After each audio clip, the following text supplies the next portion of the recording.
दोस्तों नमस्कार। जो आज का हमारा टॉपिक है वो है यांत्रिक गति। इसमें कई पार्ट आएंगे, तो इसमें मैं पार्ट 1 के बारे में पढ़ाऊंगा और इसमें रहेगा गति। जो गति है टाइप ऑफ गति, यानी कि टाइप ऑफ मोशन या गति के प्रकार, ये पढ़ेंगे आज। तो सबसे पहला है टाइप्स ऑफ मोशन, यानी कि गति के प्रकार। तो पहला है रेखीय गति। रेखीय गति कौन सी होती है? जो एक सीधी रेखा में चले। रेखीय गति का मतलब जो वस्तु सीधी रेखा में, कोई भी वस्तु जो सीधी रेखा में चले, इस तरीके से डेफिनेशन आएगी आपकी। यदि कोई गतिमान वस्तु एक सीधी रेखा में चलती है, ये जब लाइन आई है ना, ये जो दिख रही है येलो कलर में, ये ही आपको बताएगी। यदि कोई वस्तु सीधी रेखा में चलती है उसे बोलते हैं लीनियर। या तो इस तरीके से आ सकता है, या फिर इसके उदाहरण देखो, जैसे मोटरसाइकिल का चलना, ये भी लीनियर है। गाड़ी का चलना, ये भी लीनियर है। तो कहने का मतलब जब एक सीधी रेखा में कोई वस्तु गति करती है उसे बोलते हैं लीनियर या रेखीय गति। तो ऐसे आपको बहुत उदाहरण पूछे जाएंगे। लोगों का चलना रेखीय गति, फौजियों का चलना रेखीय गति, इस तरीके से बहुत सारे उदाहरण हैं। आपको उदाहरण भी पूछ ले जाएंगे। तो जब एक सीधी रेखा में चलते हैं उसे बोलते हैं रेखीय गति। नेक्स्ट, अनियमित गति, रैंडम मोशन, यानी कि कभी इधर चलना, कभी इधर चलना, कभी इधर चलना, कभी इधर चलना। अब आप सोचो ऐसे कौन कौन से वस्तु हैं, कौन कौन से पशु हैं, कौन कौन से पक्षी हैं, कौन कौन सी दुनिया में चीज हैं जो इस तरीके से चलती हैं, कभी इधर कभी उधर। तो अनियमित गति की डेफिनेशन कैसे आएगी इसको देखते हैं हम। यदि कोई गतिमान वस्तु अपनी दिशा निरंतर बदलती रहे, ये लाइन बताएगी आपको।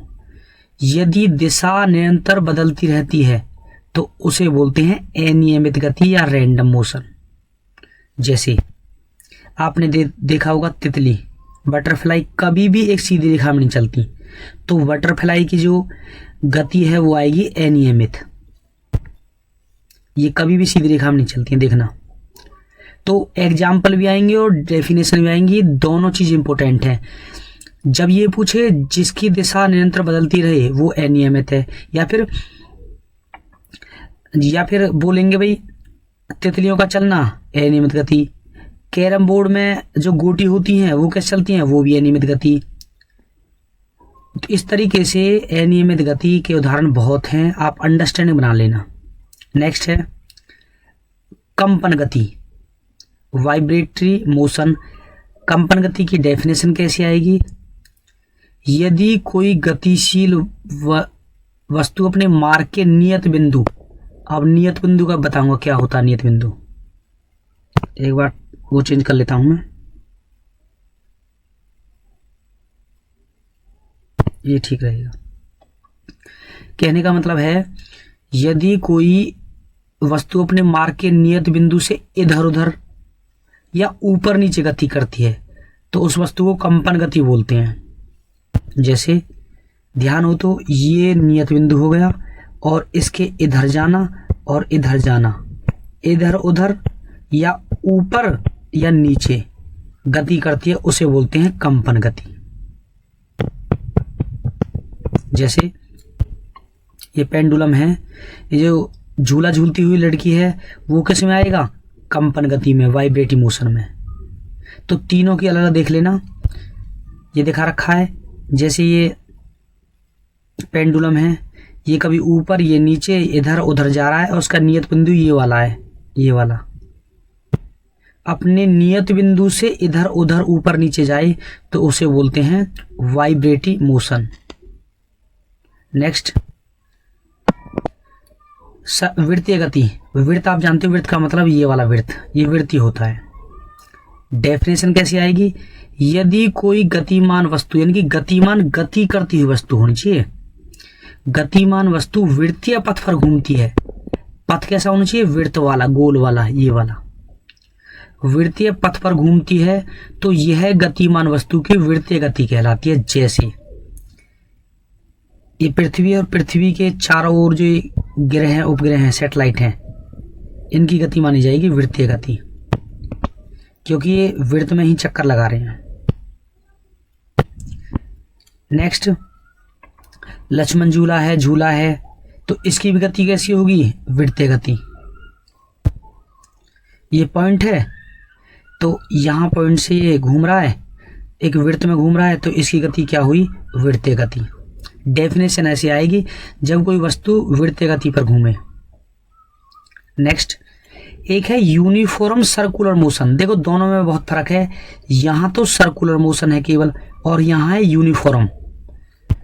डेफिनेशन आएगी, यदि कोई वस्तु वृत्तीय पथ पर, इसका भी पथ कैसा है? वृत्तीय, समान समय अंतराल में, ये थोड़ा सा अटकाने वाली बात है, समान समय अंतराल में समान दूरी तय करें, यानी कि समय फिक्स होना चाहिए और दूरी भी फिक्स होनी चाहिए, तभी वो वस्तु यूनिफॉर्म में आएगी। जैसे यानी कि सूर्य के चारों जो पृथ्वी चक्कर लगा रही है तो उसका समान समय है, बिल्कुल फिक्स, 365 दिन में लगाती है एक चक्कर सूर्य का, और दूरी भी फिक्स है, इसे ना घटा सकते, इधर से ना बढ़ा सकते, दूरी को भी, दूरी फिक्स है। थोड़ी गौर करने वाली बात है कि समय भी समान है और दूरी भी सेम रहेगी, उसे बोलते हैं हम यूनिफॉर्म। जैसे पृथ्वी सूर्य के चारों चक्कर लगाती है, इसे बोलते हैं यूनिफॉर्म। जबकि इस वाली में हम इस सर्कल को थोड़ा सा और ऐसे बढ़ा दें और थोड़ा सा इसकी लंबाई और बढ़ा दें तो ये गोला ऐसे भी घूम सकता है। हो सकता है इसको, सर्कल को हम छोटा भी कर दें।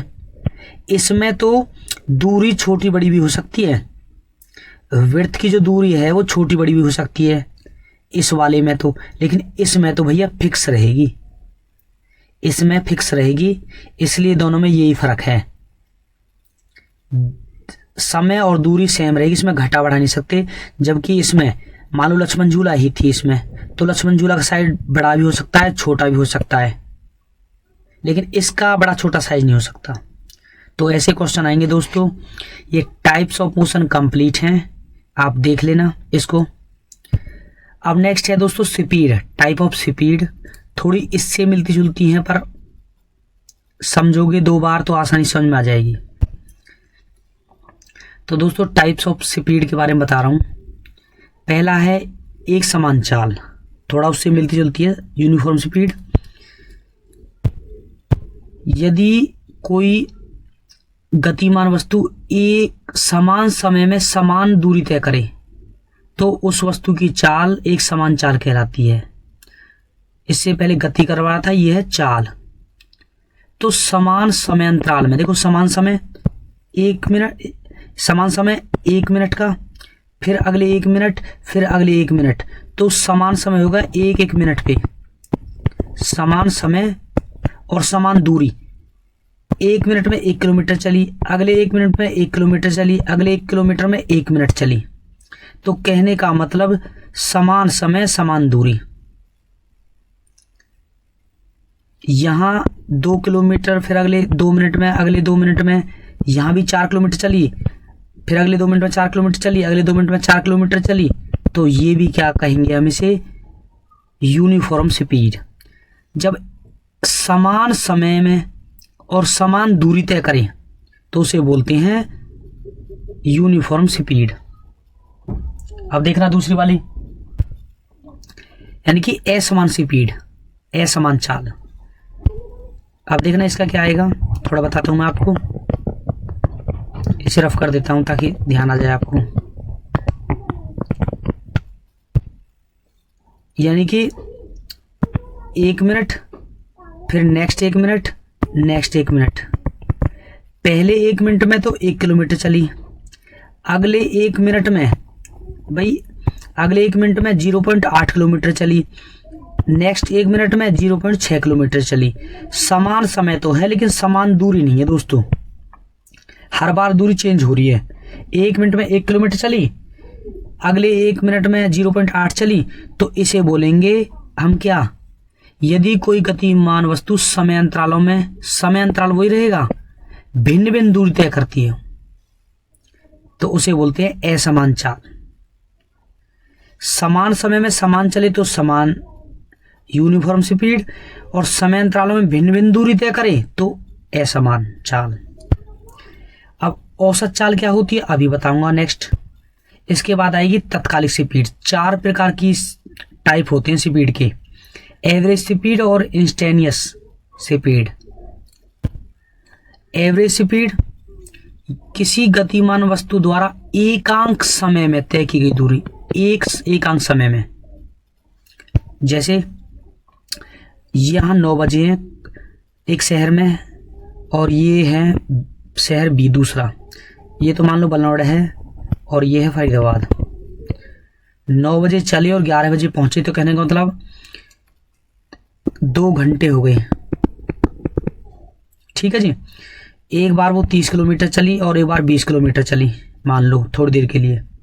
पहले घंटे में 30 किलोमीटर, दूसरे घंटे में 20 किलोमीटर, तो कहने का मतलब 50 किलोमीटर चली। अब औसत चाल निकालने का सूत्र है दूरी बटे में समय। दूरी कितनी है 50 किलोमीटर, समय कितना है 2 घंटे, काट दो, ये 25 से कट जाएगा तो 1 घंटे में 25 किलोमीटर की स्पीड निकल के आएगी, और इसे बोलते हैं औसत चाल। आपको ऐसे या तो इस तरीके से पूछा जाएगा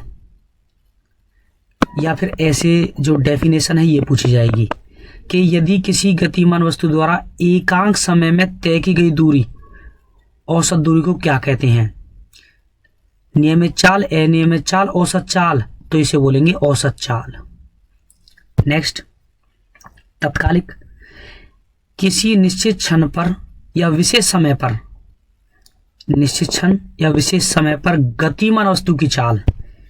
जैसे यहां से यहां तक जाना है तो यहां से ना जाके फिर कोई शॉर्टकट अपना लिया, यहां गड्ढे आ गए इधर से अपना लिया, इधर से अपना लिया, तो इसे बोलते हैं दोस्तों तात्कालिक चाल। और आपको डेफिनेशन याद करनी है। तो ये टॉपिक कंप्लीट है। ये इनकी चारों की एक साथ दिखा रखी है मैंने।